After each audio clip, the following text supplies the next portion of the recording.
This accident is one I think that could happen to anybody, and I think that's what makes it so attention grabbing, because anybody could have this happen to them, and it's one that we can learn from. Yeah, so this accident involves a Cessna 182 and a husband and wife that flew out to Cleveland Regional Airport a couple of years ago.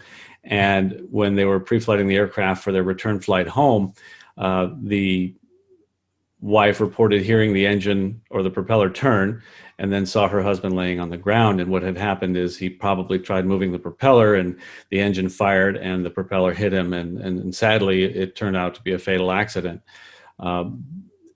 This is something that any of us could do. I think it's an accident that happens, that can happen to anybody, and it's what makes it an eye-opener for all of us. What the NTSB found was that the ignition switch was reinstalled not at the correct position, so that when the key was turned to the off position, it didn't align with the off placard, which was on the panel. So if you turned it to the off position on the panel, the ignition switch was actually aligned so that it was kind of between off and the right magneto, and therefore it wasn't off all the way. And then in further investigating, they found that in that position, the P lead was not grounded, so the magneto was hot. So if you move the propeller, there was ignition. Any fuel in the cylinders would fire at that point, and they did, and it caught the pilot and sadly killed him. Also, they found that the key hole in the ignition was worn to the point where the key could be pulled out, even though the key wasn't turned all the way to the off position. I mean, I don't know who hasn't flown a Cessna where you could pull the key out with the engine running in any position just about, because the latch in there is worn so much, and these Cessnas get a lot of wear on those the keyholes. So I think that could happen to anybody in most any Cessna. So I think there are two things in play here that are mechanical and two things that are pilot related. Again, this could happen to any of us. So I think this is a wake-up call to, hey, this is one more thing we need to look at. So the mechanical issues are that the key could come out with the key not actually turned all the way to the off position. And secondly, the ignition switch was installed in the panel with the off position not aligned with the off placard on the panel. So those are the two mechanical issues. The pilot issues are, well, the pilot moved the propeller blade and he moved it in a direction of firing, and it fired, which, incidentally, that could happen even if the mags are grounded. If you have a hot engine, you just shut it down and you go out there to move the propeller, you could fire a cylinder if there's enough fuel and enough heat in that engine, which is actually why we shut an engine down with a mixture. Okay, sure. To try to remove as much fuel from that cylinder as possible. Sure. So I think it becomes incumbent upon us as pilots to try to do, there's a hazard there. There's a risk involved and a hazard with a faulty ignition switch, but we could mitigate that. And there are some things that we can do. Right. So when I was reading through it, I jotted a couple notes down, and for those who may not fly as often, or maybe those who fly often, and I now have the checklist memorized, sort of. Yeah. I think I do. Maybe cut some corners here and there. What's a proper way to secure an aircraft? Or as you're coming into, I recall during flight training doing the mag check, but I see some of the comments on this accident report on our website say, don't do a mag check, it's bad on the engine, and others say, nope, it's fine.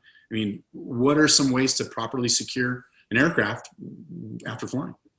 Yeah, I'm an advocate of checking the mags before shutdown. I think there's nothing wrong with that. I've talked to my mechanic, and I've got an 0360 engine.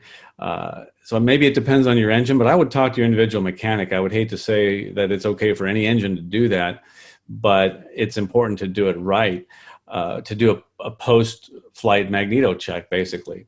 And it's more than just doing the pre-flight magneto check. You need to make sure that you're grounding the leads, and really all it involves is prior to shutdown at idle RPM, just position the ignition switch to off, and as soon as you hear that the RPM is clearly decreasing, return the switch to both.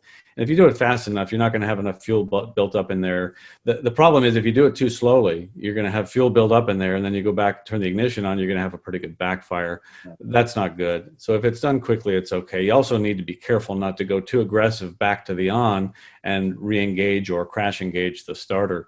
Or back to the start position. You want to go back to the both position. But if you go to off and the engine continues to run, then at least one of the magnetos is still on. And that's a dangerous situation, because while you think your engine is shut down and the P leads are grounded, and the mags are off, you think they're off. One is really not grounded and it's hot, and any movement of the propeller could fire the engine. Okay, so any movement. We can move a propeller one of two ways. Well, I would say if you move it in the proper direction, and that's my other piece of advice, is if you have, first of all, don't move the prop unless you have to. I mean, if you're just doing it every time you park it because you like to see it horizontal and you're a little bit, retentive about things like that, maybe get rid of that habit. There's no need to move it. Don't move it. If you need to get it out of the way for a tow bar or something like that, that's different. There are some times when we need to move the propeller. Move it backwards. Move it opposite the direction that it rotates. So if you're sitting in the cockpit and viewing the propeller, it turns clockwise. So if you're outside the aircraft looking at the propeller as you're facing aft, turn it clockwise. Likewise as well. So you would be turning it the opposite direction as if you were facing the cockpit, seeing it move clockwise. And if you can't remember, just take a look at the propeller blade and remember that it wants to take a bite out of the air. And so you want to turn it in the direction where it cannot take a bite out of the air. And that would be, as you're facing the airplane, facing aft, clockwise. So if you've got an ignition switch in which you can remove the key from every position or multiple positions other than off, I mean, what do you think? Should we ground the airplane or? I think, in my opinion, if you fly an airplane like there's an examiner, a designated examiner or an FAA inspector watching you all the time, you're going to be the safest pilot there can be. And if you turn to him and said, what would you do? My aircraft doesn't meet the standards to which it met when it was certified, then yes, technically it's not airworthy, because the airworthiness certificate is issued based on a set of standards and conditions. And that is that the key works the way it was supposed to when it was new. So clearly it's faulty. Is it unairworthy? If I had to get home, I would say I wouldn't have a problem. Now that I know that there's an issue with it, that's 90% of the problem, is being aware, or 90% of the solution, I should say, is being aware of the problem. And you can now mitigate. Would I stay out remotely and not get home because of that? Probably not. Now that I know about it, I can do things to mitigate the danger. So not knowing the ignition wasn't in the off position was the problem in this accident. So if you become aware of the hazard, you can mitigate it by making certain you turn the key all the way to the stop, which may not be a bad habit to do every time anyway. Don't go for a switch position or a label position. You know that all the way left is the off position. Go ahead and turn it to the stop. And the other thing is that verify that, first of all, don't move the propeller if you know this is an issue as well, that you may not be getting the ignition turned all the way off as well until it's repaired. But, I might do that to get it home. You can mitigate that risk. And I don't know that I'd go so far as to say it's a totally unairworthy airplane. I would agree. Knowledge is key, just like in most things in life. The important thing to realize is that for aviation to be as safe as it is, we have so many overlaps. We have overlaps between pilots and ATC, where we both do some of the same thing, and that kind of creates a second barrier of safety. So the more barriers that we have to, the proverbial accident arrow getting through all the holes in the Swiss cheese, the better. So you can increase your safety by creating some redundancies or implementing habits that serve as a safety net when something goes wrong, or just another barrier of safety. So some examples of that are just some habits that I tell pilots, having the hand on the throttle during climb out is one of those examples. In case it slides back, that's just one more barrier. All the students that I teach, I say, look out the window when you start your run up, because if your brakes aren't working, you're going to catch it by looking out the window, not by looking at your tachometer. Just another barrier to get rid of some of the risks involved, or to mitigate some of the risks involved. Other things we can do, some habits. Always put your keys on the glare shield so everybody around knows the key is not in the ignition. Now, sadly, in this accident, that wouldn't have done anything, as I believe the pilot had the keys in his pocket when he was doing his pre-flight walk around. But I think also, as a pattern, always assume that the magnetos are hot. Yes, we can shut them down, and that's one barrier, but always let's assume that that barrier is not there. Let's say that we just assume they're always hot. So treat the airplane like those magnetos are always hot. In other words, turn the propeller backwards, minimize prop movement to only when necessary. And when you do have to move it, of course, move it backwards. And then that post-flight magneto check is a good way to check and make sure you are actually grounding the P leads when you switch your switch to off. And if it doesn't do that, then get it fixed. But like I said, talk to your mechanic about that first. If your key can be pulled out and other than the off position, have it repaired. You know, that's a bad thing. You might turn it to the right magneto and pull the key out and think that you've got it turned off. I think half the Cessnas I fly, I could probably do that. This accident makes a case for the toggle type ignition switches like I have in my Citabria. You know, it's an on-off switch, and then we push a button for starter, you know, but most airplanes nowadays have the key. Right. Incidentally, do you know what the P in P lead comes from? I don't know. Because it's the P lead that is a wire that goes from the primary winding of the magneto. Actually, there's a couple windings in there, and that's the primary one that we're actually connecting a wire from to a suitable ground on the airplane to that primary winding in the magneto. And when you connect those two wires, you've grounded it. So now it can't produce the electricity that it produces to provide that ignition spark. So when you ground it, you're just taking that P lead, coming to your ignition switch and connecting it to a ground. And so the P is for primary winding. Trivia. Hey, I appreciate that. Yeah. Hopefully that comes up in the trivia night at the local watering hole. Yeah. I've noticed that if you watch many webinars or seminars where you're trying to teach a lesson, like I recently watched one about the engine failure after takeoff, which has been a near and dear to my heart subject. I noticed that an accident was referred to and it was totally mischaracterized.